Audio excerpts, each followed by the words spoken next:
kembali lagi. Saya kali ini ingin membahas satu elemen mengenai healing, ya, penyembuhan. Healing, penyembuhan dari trauma, ya, dari kejadian-kejadian yang traumatik. Ya, itu bisa apa saja di dalam hidup ini. Saya akan berbagi apa yang saya alami, ya. Ini kenapa juga saya ingin membahas ini, karena selain saya banyak sekali orang-orang di luar sana yang juga mengalami hal yang sama. Healing untuk grief, ya, untuk berduka cita.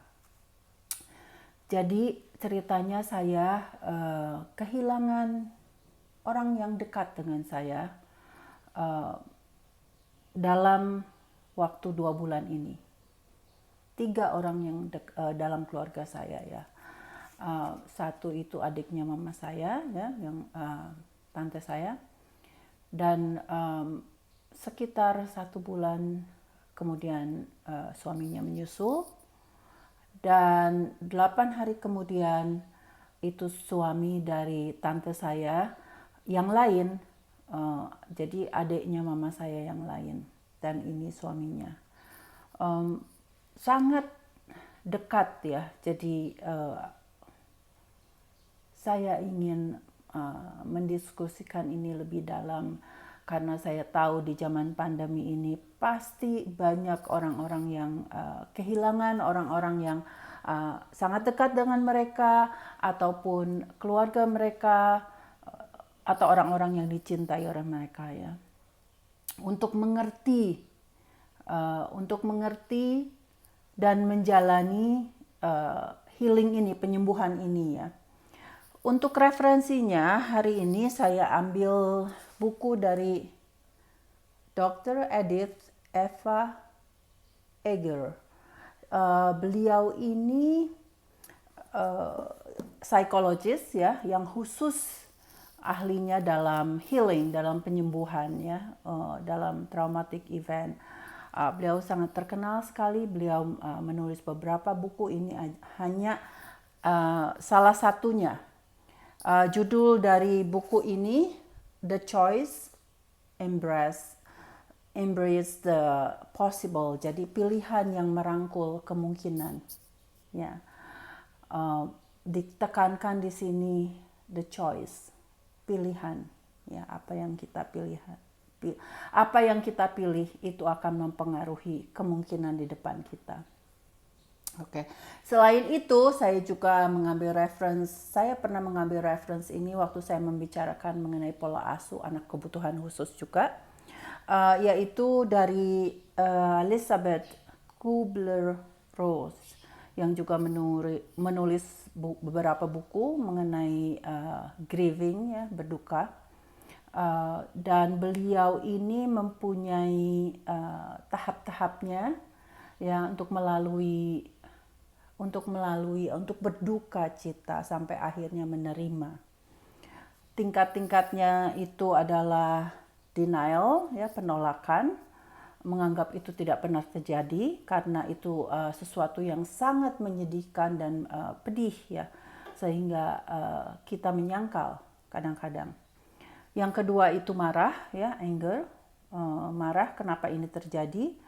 Ketiga itu tawar-menawar atau bargaining, ya.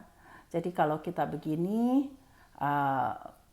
kalau misalnya saya begini, apakah Tuhan dapat membantu saya begini? Jadi kadang-kadang tawar-menawar dengan yang di atas sana juga, ya.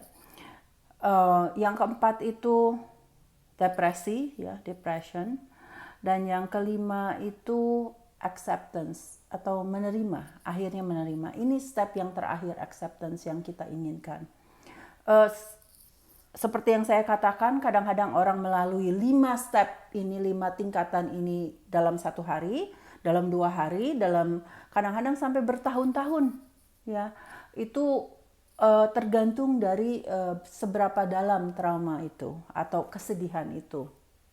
Ya, saya ingat waktu ayah saya meninggal, itu orang yang terdekat sekali dengan saya yang pertama kali meninggal, yaitu ayah saya.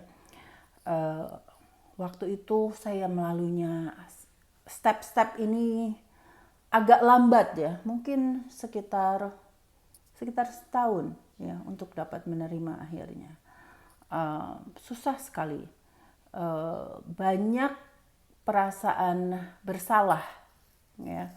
Mengapa saya tidak begini, mengapa saya tidak begitu, karena saya merantau keluar itu sudah puluhan tahun. Jadi saya merasa kenapa saya tidak ada di sana untuk orang tua saya.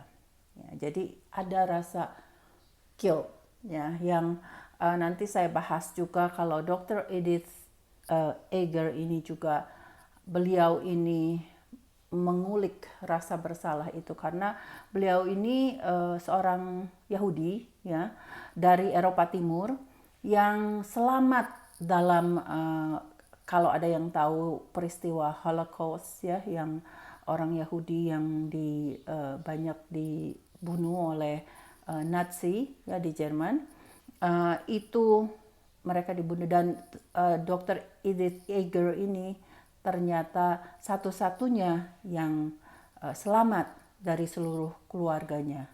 Ya, jadi beliau ini merasa ada salah gitu ya, mengapa hanya dia yang selamat. Jadi dalam grieving atau berduka ini pasti ada rasa bersalah.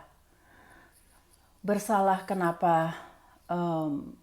Bersalah bisa sebentar saja dan move on, tapi bisa juga bersalah itu berkali-kali ya, terus-terusan ada di sana. Dan ini yang akan saya mention untuk strategi selanjutnya ya. Jadi traumatic event atau kejadian yang ada traumanya ini, biasanya penderita ini struggle ya, jadi sangat berusaha untuk melupakan masa depan, karena ini antara sekarang dan masa depan, dan penderita ini biasanya sangat-sangat susah meninggalkan masa belakang, masa lalunya ya. Jadi antara masa depan dan masa lalu itu saling tarik-tarikan, dan juga ada rasa bersalah tadi. Jadi untuk pengobatan atau penyembuhan dari trauma atau dari berduka ini, rasa berduka cita ini bermacam-macam setiap orang ya, tergantung dari kejadiannya dan bagaimana keadaan orang tersebut dan situasi orang tersebut. Jadi sekarang kita move on untuk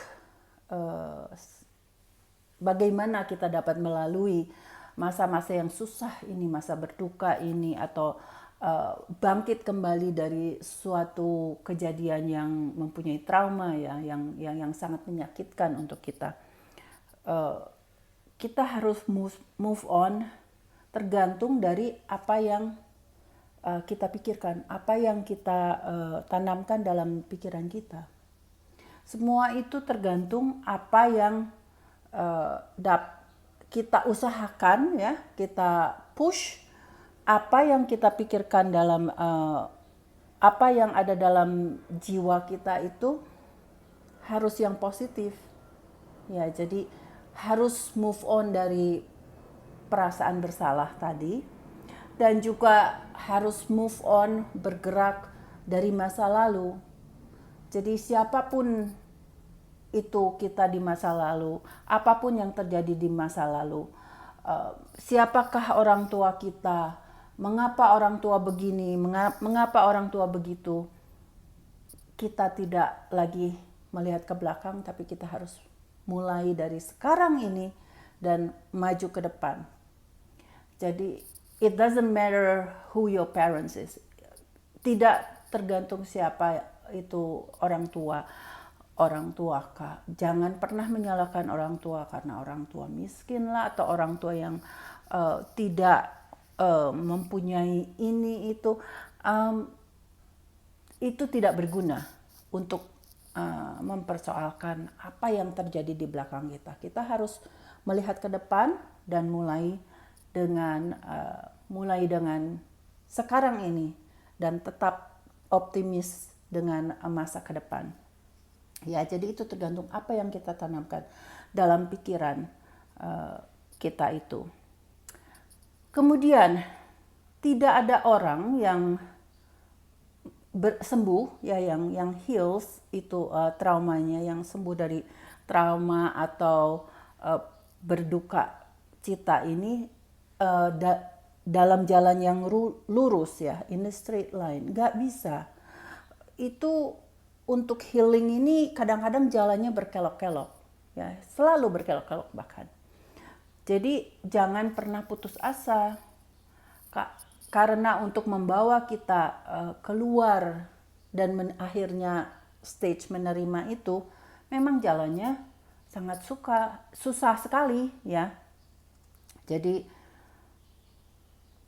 kita itu harus tetap maju, jangan harapkan jalan lurus dan mulus untuk kita, tapi kita siap untuk itu ya. Kemudian apa yang kita harapkan dari hidup itu tidak ada artinya untuk kita. Ya, jadi jangan mengharapkan dari hidup. Tetapi lebih baik apa yang hidup harapkan dari kita. Jadi kita fokusnya kepada hidup. Ya, mengapa? Karena kita memerlukan purpose, karena kita memerlukan tujuan dalam hidup ini. Ya. Jadi supaya jalannya walaupun tadi berkelok-kelok, tapi tetap maju, tetap ada tujuannya di depan,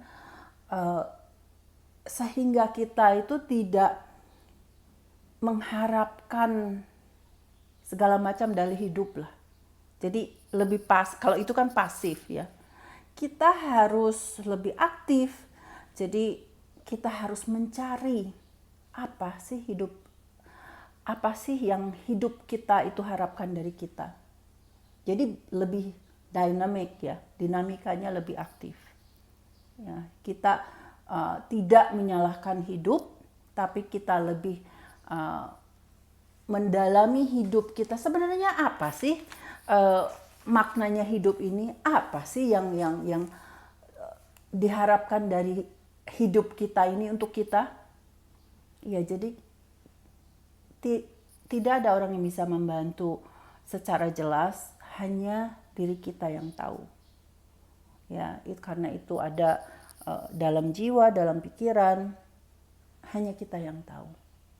Walaupun kita berbicara atau mendiskusikannya, tentu saja perlu untuk mendapatkan bimbingan dari orang-orang ahlinya ya, yang lebih berpengalaman, atau dari ulama-ulama, atau dari bimbingan secara religius ya, secara agama, ataupun secara filosofinya ya, dari orang yang lebih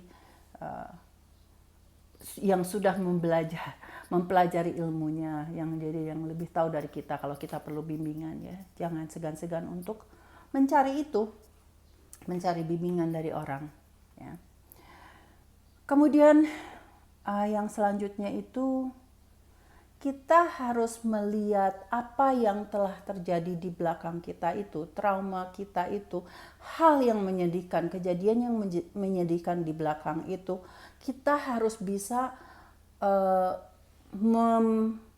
memberi formula baru dalam hubungan dengan apa yang terjadi di belakang itu. Ya, walaupun itu menyedihkan, walaupun itu sangat-sangat susah dilupakan, tapi kita harus mengatur lagi, memberi formulasi yang baru dan memperbaiki hubungan kita dengan trauma dan kejadian yang terjadi di masa lalu kita itu. ya. Kita tidak bisa denial, ya, kita tidak bisa menolak, itu memang terjadi. Jadi kita harus bisa menerima kalau itu terjadi, ya kan? Pertama harus menerima, dan kita harus juga validasi kalau itu menyakitkan. Kadang-kadang menyakitkannya amat sangat. Kita harus punya waktu untuk mengakui semua itu, ya. Dan juga mungkin kita mencoba tawar menawar, ya, dengan pengalaman kita itu. Mungkin kalau kita berbuat ini bisa begini, ya, mungkin juga. Dan setelah itu mungkin juga kita akan jatuh ke dalam depresi kalau 3 step tadi tidak bisa dilalui dengan baik. Itu biasanya kita jatuh dalam depresi, dan depresi itu sangat tidak baik kalau sudah parah. Kalau sudah jatuh ke dalam, itu susah sekali untuk keluar lagi, dan perlu bimbingan dari ahlinya, ya. Kalau sudah begitu, kita perlu ahlinya untuk membantu kita untuk keluar dari depresi dan secepat mungkin. Dan kita harus mengakui kalau kita itu mempunyai depresi, mengalami depresi saat itu. Kita harus mengakui dulu, ya. Dan kemudian akhirnya kita menerima ternyata itu memang terjadi, dan kita itu memang menyakitkan, dan kita move on, ya, kita maju lagi. Oke, itu sekarang kita akan berusaha lebih baik lagi, dan merupakan pelajaran untuk kita supaya itu tidak terulang lagi di dalam hidup kita di ke depannya, ya. Jadi sesudah kita melalui semua itu, biasanya orang tersebut akan mulai menemukan freedom, kebebasan, menemukan jalan keluar, menemukan juga tujuan hidup, ya. Jadi seringkali kalau masih dikungkung oleh rasa depresi atau rasa bersalah, hanya menangisi masa lalu terus menerus, itu kebebasan itu, positive thinking itu sangat jauh. Jadi kita harus dapat melalui semua itu, ya, mau tidak mau. Memang sakit tapi harus kita lewati, ya. Kemudian juga strategi yang lain, ya, yang dapat kita lakukan. Tapi ini harus dengan motivasi diri sendiri, ya. Itu harus kita sadar sendiri dan kita mau melakukannya. Yaitu daripada menyalahkan diri sendiri, tadi feel guilty, ya, merasa bersalah, atau menyalahkan orang lain, ya, karena kepedihan itu apa yang terjadi, trauma itu kita menyalahkan orang lain dan diri sendiri. Mending kita bertanggung jawab atas perbuatan kita dan kata-kata kita, ya. Jadi kita tidak terbelenggu dengan menyalahkan orang lain. Kadang-kadang gampang sekali kan orang itu menyalahkan orang lain itu untuk mengurangi beban kita, mengurangi rasa bersalah kita. Karena itu kita menyalahkan orang lain, ya, atau diri sendiri. Jadi daripada berbuat demikian, lebih baik kita bertanggung jawab atas semua perbuatan kita dan kata-kata kita. Kita pilih sebelum kita berbuat sesuatu atau berkata-kata dengan orang lain, atau mempost sesuatu di sosial media, itu kita harus pikirkan dulu apa dampaknya terhadap orang lain, ya. Dan tidak ada sebetulnya manfaatnya menyalahkan orang lain. Dengan menyalahkan orang lain akan meringankan perasaan bersalah kita, itu tidak akan demikian, ya. Itu akan terus menggerogoti diri kita. menyalahkan orang lain bahkan akan membuat problem yang baru, karena relasi atau hubungan kita dengan orang tersebut kan akan jadi tidak baik. Ya. Orang tersebut tahu atau tidak tahu itu hubungannya akan tidak baik. Dan juga kita sadar kalau untuk penyembuhan ini, dalam step-step penyembuhan ini kita perlu orang-orang sekeliling kita yang kita tahu secara positif akan membantu kita dan mensupport kita. Perlu teamwork ya untuk keluar ini, tidak bisa sendiri ya. Itu perlu sekali bantuan-bantuan dari orang lain di luar untuk dalam banyak hal, menyemangati atau memberi pandangan yang lain, membuka jalan, ya, memberi kesempatan, banyak sekali. Jadi kita harus membuka pintu untuk orang-orang, ya, karena itu seperti yang pernah saya diskusikan, kalau orang yang mengalami depresi dan tidak membuka pintu untuk orang-orang supaya menolongnya, itu akan lebih jauh terpuruk lagi. Ya, karena itu bukalah pintu untuk kita manusia biasa yang tidak sempurna, yang perlu pertolongan dari orang-orang sekitar kita. Ya. Kemudian juga sangat-sangat penting itu untuk konsisten.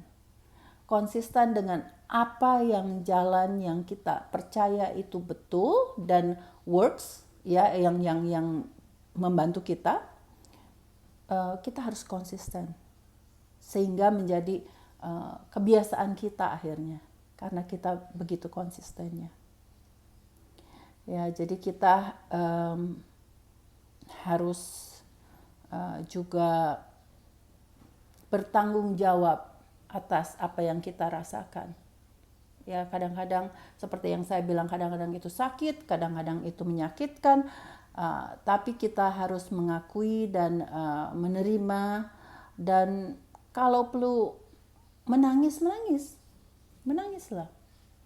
Itu kalau itu membantu ya, menangis itu tidak ada salahnya, perempuan atau laki-laki sama saja, ya.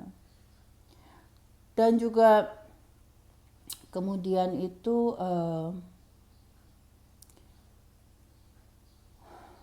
take others is a problematic as avoiding your responsibility to yourself. Ya. Jadi kira-kira begini, kita menyalahkan orang lain, kita selalu menunjuk orang lain, menyalahkan orang lain untuk menghindari tanggung jawab kepada diri kita sendiri. Itu biasanya ya, orang-orang yang sakit, yang punya trauma biasanya begitu. Jadi selalu membebankan sakit kita, salah kita kepada orang lain, karena kita tidak ingin diri kita bertanggung jawab atas apa yang kita rasakan. Ya, jadi banyak sekali dalam kehidupan sehari-hari yang kita lihat contohnya ini ya, di sosial media apalagi. Ya, jadi kita menunjuk orang lain, menyalahkan orang lain karena kita tidak mau deal dengan perasaan kita sendiri. Ya, itu banyak sekali. Saya ingat ya, ada seseorang yang menceritakan kepada saya, kalau beliau ini merasa berhasil menjadi partner atau a person to go to untuk orang-orang yang bermasalah di sekelilingnya orang ini.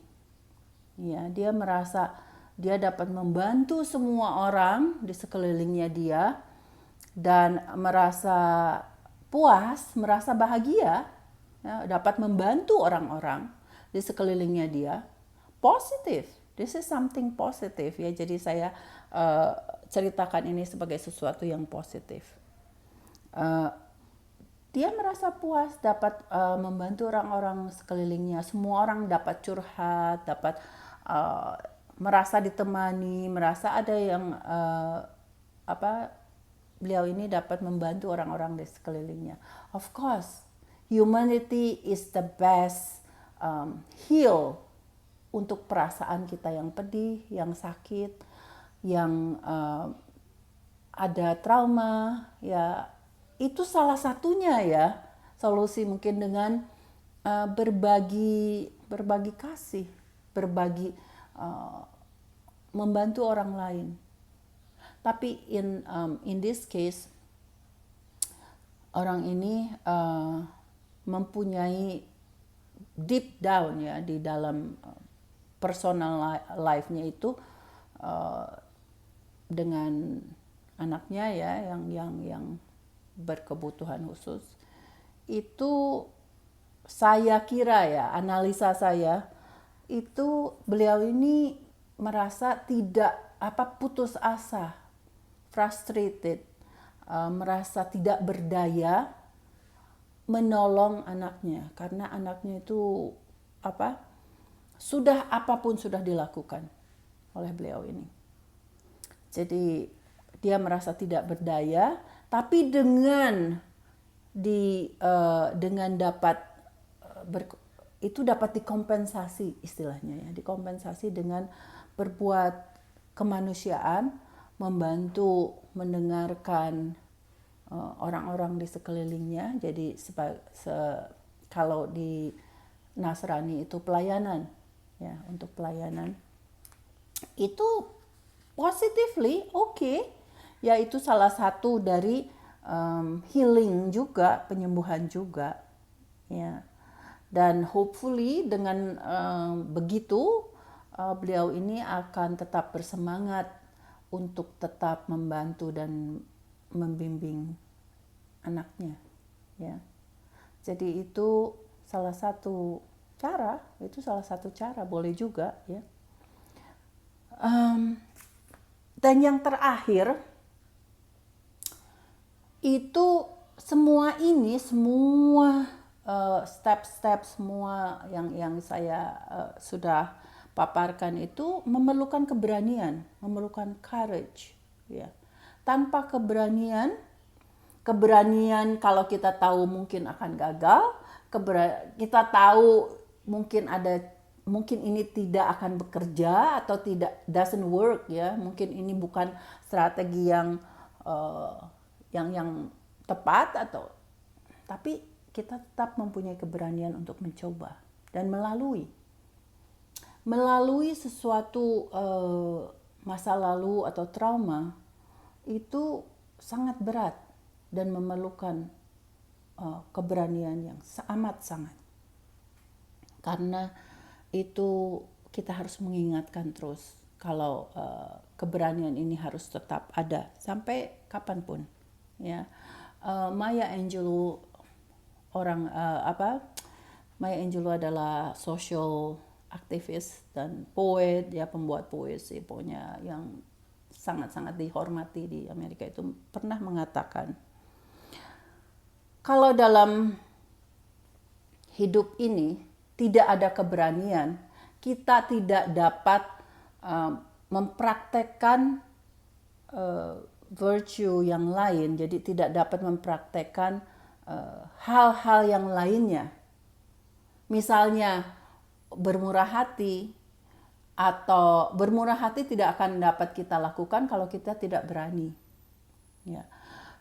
Atau kita berbagi dengan orang lain itu tidak akan kita jalani kalau kita tidak mempunyai keberanian. Jadi courage, keberanian ini adalah fondasi dari semua amal ibadah ya, sepertinya seperti itu. Jadi itu sangat-sangat penting sekali.